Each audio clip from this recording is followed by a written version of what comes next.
Assalamualaikum warahmatullahi wabarakatuh. Pada sesi kali ini di mata kuliah keselamatan kerja konstruksi bangunan, kita akan bahas tentang pengenalan dan penerapan APD dan APK. APD itu alat pelindung diri, kalau APK adalah alat pelindung kerja yang kita bahas di topik paling belakang. Kenapa kita harus menjelaskan tentang hal ini? Ya, karena ahli K3 itu ya harus menjelaskan kepada pekerja, baik tenaga kerja baru ya, termasuk mengingatkan kepada tenaga kerja yang lama bahwa kondisi bahaya serta risiko itu dapat timbul dalam tempat kerja, dan semua pengamanan alat pelindung diri APD harus terpakai di tempat kerja. Dan perlu ada sikap yang aman dalam pelaksanaan pekerjaan. Artinya ini adalah bagian antisipasi dalam ilmu K3, kesehatan keselamatan kerja, untuk menghindari terjadinya kecelakaan.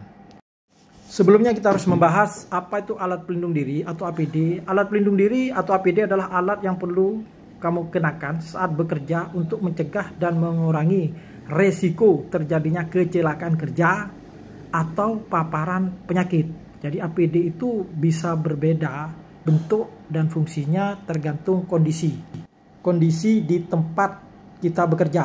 Kalau di dalam laboratorium APD-nya beda dengan berada di tempat kerja konstruksi proyek di luaran ya. APD wajib digunakan untuk pekerjaan yang berisiko tinggi, baik petugas atau pekerja harus menggunakan alat pelindung diri APD. Pemerintah mewajibkan penggunaan APD ini sesuai kesepakatan Departemen Kementerian Tenaga Kerja. Jenis alat pelindung diri yang dapat kamu gunakan cukup banyak dalam dunia kerja. APD biasanya juga punya desain khusus sesuai jenis pekerjaan. Misalnya APD untuk pekerja di laboratorium tentu berbeda dengan APD yang bekerja di konstruksi ya, di konstruksi di luar bangunan ya, atau di daerah area tinggi, atau APD khusus di daerah kilang minyak offshore, onshore. Itu jelas berbeda dengan bentuk APD di konstruksi itu sendiri, pekerja proyek ataupun di dalam laboratorium. Berikut 11 langkah antisipasi dalam pencegahan kecelakaan kerja yang harus kita pahami. Yang pertama, memahami dan melaksanakan K3. Yang kedua, menyediakan APD. Selanjutnya, membuat SOP dan pembagian kerja. Kemudian menciptakan lokasi kerja yang aman dan melengkapi fasilitas kesehatan atau P3K. Selanjutnya, melengkapi poster K3 di tempat kerja ya, SOP di tempat kerja, poster perlindungan rambu-rambu K3. Memberikan pelatihan kepada pekerja juga supaya pekerja tahu. Kemudian memelihara peralatan pendukung kerja, karena ini penting, jadi harus juga dipelihara, khawatir korosi, berkarat atau tidak berfungsi daripada peralatan pendukung kerja itu yang bisa mengancam atau membahayakan kita juga ya. Pelatihan juga penting, kenapa? Biar pekerja tahu tentang fungsi penggunaan alat-alat itu juga. Ada 7 minimal ya alat APD, alat pelindung diri, ini minimal ya, bisa lebih ya, yang harus dipakai. Yang salah satunya dalam pelindung kepala ya. Kemudian itu juga pelindung mata. Kalau kepala ya helm ya, helm standar harus ya. Mata juga ya, kacamata ya, kacamata standar juga. Kemudian alat pelindung telinga jika ada kebisingan, dan alat pelindung saluran pernafasan. Alat pelindung saluran pernafasan ini kayak masker ya, kalau kita bekerja daerah yang berdebu atau malah pada daerah laboratorium yang banyak terinfeksi penyakit ya. Kemudian alat pelindung tangan ya, supaya sentuhan tangan kita juga lebih aman. Ini ada yang kebal terhadap benturan, ada juga yang hanya cukup untuk melindungi supaya tidak terkontaminasi oleh bakteri atau penyakit ya. Kemudian alat pelindung kaki ya, supaya kakinya aman.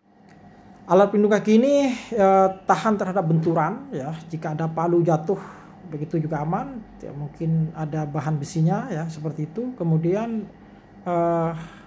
juga ada pakaian pelindung ya, rompi, jubah atau baju ya, ada yang seperti di dalam foto itu, ada yang menutupi secara total tergantung fungsi penggunaannya. Kalau di air malah berfungsi sebagai pelampung begitu. Selain juga ada sabuk yang juga berfungsi sebagai pengikat. Selanjutnya kita tahu ada APD, ada APK, alat pelindung kerja ya. Alat pelindung kerja ini bagian juga dari penggunaan instrumen alat ketika kita bekerja. Nah, seperti ini scaffolding ya. Kita harus tahu fungsinya juga untuk melindungi atau menahan bahkan tempat naiknya kita ke alat konstruksi ya. APK itu supaya seperti dalam gambar ini tidak terjadi kejatuhan, jadi harus yang standar ya. Jadi tangga pun juga harus standar kira-kira. Kemudian kita harus menggunakan alat pelindung baik helm, setelah itu kemudian rompi, baju begitu supaya aman. Nah, kira-kira ini contoh-contoh APK ya. Kemudian ini contoh yang menggunakan APD, APK dan dengan yang tidak ya. Jadi lebih aman yang sebelah kanan ini. Jadi alat pelindungnya lebih aman. Tali apa lengkap itu sehingga kalau misalkan putus itu masih bisa bergantungan ya. Artinya aman. Helm juga mengamankan ya, seperti itu. Jadi kita tidak boleh ceroboh. Penggunaan lain daripada APK misalkan jika ada alat instrumen mesin seperti ini maka harus dilindungi ya. Ini karena rawan, karena kalau ada kejatuhan benda termasuk tangan kita bisa kena luka seperti itu. Namun kalau diamankan seperti dalam gambar sebelah kanan ini maka lebih aman ya.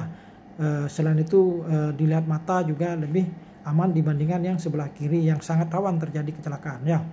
Begitu juga salah satunya stop kontak, ada yang standar ya penggunaannya. Yang sebelah kanan ini adalah 3 ya. Yang standar ini ada 1 colokan tapi dibuat untuk 4 ya, rebutan. Rawan terjadi konsleting ataupun rawan terjadi kebakaran yang sangat membahayakan. Bahkan bisa terjadi proses terjadinya kebakaran. Nah, begitu salah satu contoh APK ya. Banyak contoh yang lain dan selamat untuk mengetahui mata kuliah kali ini. Selamat bekerja untuk pengetahuan APK dan APD. Terima kasih. Sampai ketemu. Assalamualaikum warahmatullahi wabarakatuh.